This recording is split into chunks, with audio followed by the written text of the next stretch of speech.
This episode of Chasing the Dollar is proudly brought to you by Sporting Bet. There's no better bet than a sporting bet.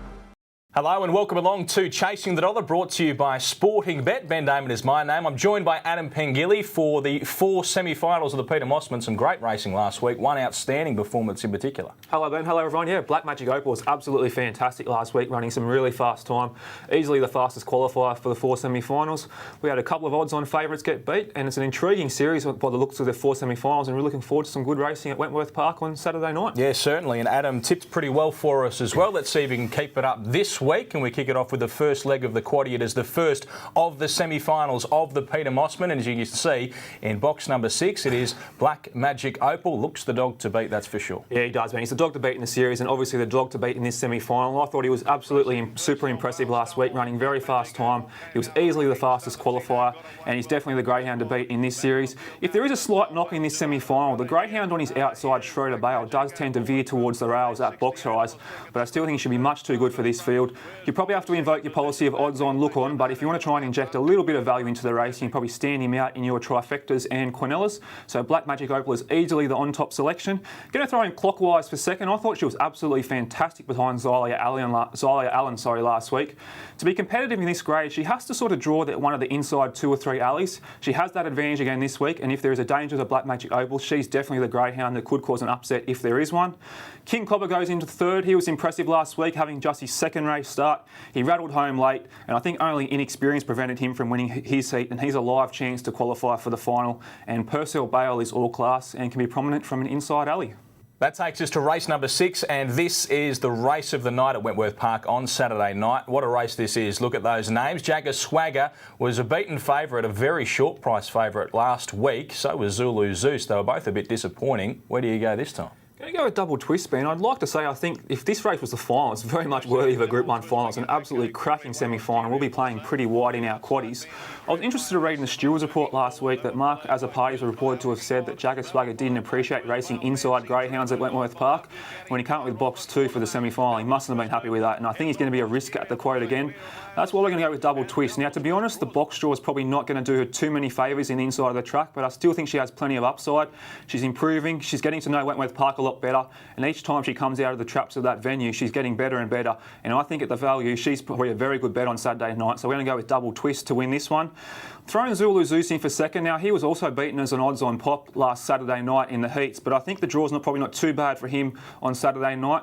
The edge might have been taken off him a little bit after the 5-day backup from a tough Bulleye Gold Cup run, much like Jagger Swagger, but he's definitely capable of winning this race. I'm still going to throw in Jagger Swagger for third, and I'll be really interested to see what price he comes up on Saturday night. He's boxed outside Quiz Bale, who will also dart right at box rise, which may make things a little bit difficult, but I still think he's a winning chance. And Black Rip will absolutely motor across from an outside alley, looks the likely leader, and is a must for your wider multiples. OK, let's look at race number 7 on the program. It is the third leg of the quaddie at Wentworth Park on Saturday night. Gold Town likely to go around the favourite here. Was pretty good last week. Won against Jagger Swagger. Has a 29.49 to its credit at the track and does look the one to beat. But you reckon you found some value for us? Yeah, going to find some value here with Bing Gordon. I've got a huge rap on this greyhound. I know his performance on paper last week behind Furley Rain might not have looked that good, but I still think the effort was full of merit. He was slow away from an outside alley, had to cover a stack of ground, and was still charging late. And I think from an inside draw here on Saturday night, he can punch up along the rails. If he's within striking distance down the back straight, I think he's a chance, and he can run a huge race at odds, I think. If those greyhounds in the middle of the track with a lot of speed cause a bit of trouble to each other, I think Big Gordon's a massive knockout chance. I'm happy to play the value with him on Saturday night. Goldtown goes into second and looks most likely to win the speed battle in the middle of the track. He was super impressive last week, just landed on the bunny and gave nothing else a chance. He's still definitely a winning chance, but he's going to have to be on his game with T. Brady and Johnny Fire boxed on his outside, so he goes in for second. Johnny Fire didn't lose any admirers last week, chasing home Furley Rain, and he shouldn't have any pressure on his outside in the early going. And Veyron Bale was very good to us last week and has again drawn well, but I think this might be a little bit tougher, so I've just included him for fourth. All right, let's look at the final leg of the quaddie, race number 8 at Wentworth Park on Saturday night. This is the way that it looks. Xylia Allen certainly the one to beat. You'd think if Xylia Allen jumps, it just wins. Yeah, she jumped pretty well last week, Ben, and she seems to be warming nicely into this series. She's a Group 1 winner 2 starts back, and in the form she's in at the moment, I can't back against her. The price is probably going to be pretty short, and she probably won't have things all her own way. She's going to have to weave a passage through the field like she usually does. But against this field, she's easily my on-top selection and the one to beat in this race. Going to throw in Furley Furley Rain for second. Now, he had plenty of support last week and managed to get the job done. From an inside draw, he can use that early dash and motor towards the lead and maybe give Xylia Allen something to catch, so he's definitely the knockout chance for me. Osteria Mozza is also a chance of winning this race if there is one to be a big upset. He tends to mix his box manners a little bit, but when he's on, he's capable of landing on the bunny and pinching this race. And Iona 7 probably needs to improve on the clock to win this, but has place hopes from an outside draw. All right, Adam, let's get your best bet on the program. Going to go with the Get Out Stakes, Ben. Race 10, number 7, Hawk Alone. His run on paper didn't look spectacular last week behind Noble Bale in a Peter Mosman heat, but this is a much easier race and he should be better for his first look at Wentworth Park. Now, this is where you have been making us some money with the value. What is it this week? Yeah, Veyron Bale was very good to us last week, Ben. I'm going to go with Bing Gordon in the third Peter Mosman semi-final. If any of those real lead pingers in the middle of the track cause trouble to each other, I think he can run a huge race at some odds. And take us through the quaddie. Going to go with Black Magic Opal as the one to beat in the first leg and just include Clockwise for some insurance. I think the second leg's really a take-your-pick job. I'm going to go with Double Twist, Zulu Zeus, Jagger Swagger and Black Rip as the real roughie. Bing Gordon will be our best result in the third leg. We include Gold Town and Johnny Fire as well.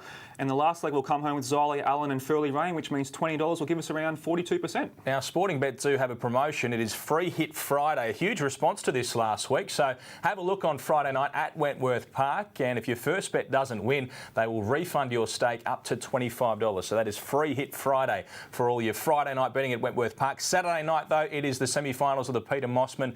Who's going to win the whole thing for us? Well, Black Magic Opal, Ben. It's hard to go past him at the moment. If he qualifies for the final and draws a decent box, he's definitely the one to beat. But Xylia Allen's definitely on his hammer and also a chance of winning the series as well, in my opinion. Yeah, we'll have a look at the final next week when we see you again on Chasing the Dollar. This episode of Chasing the Dollar is proudly brought to you by Sporting Bet. There's no better bet than a sporting bet.